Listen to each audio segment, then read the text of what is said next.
Unauelezaje mchezo kwa ujumla? Tunamshukuru Mungu, mchezo ulikuwa ni mgumu ukilinganisha, tulikuwa tunahitaji matokeo ya pointi 3.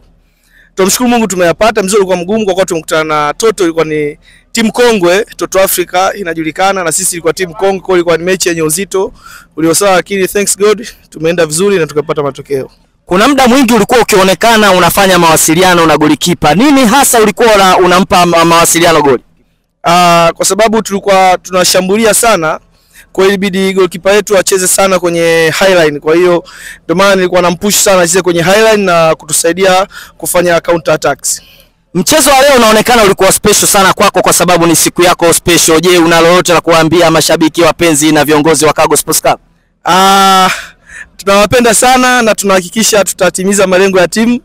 Tunashukuru kwa ushindi huu. Leo ni birthday yako. Ushindi wa mechi hii una maana gani kwa siku yako nzuri ya leo? Ni mwanga kwa maana kile ambacho tunakihitaji. Timu tunaahidi tutaifikisha katika first league, na leo mwanga umeonekana. Basi Cargo tunapakia na kupakua.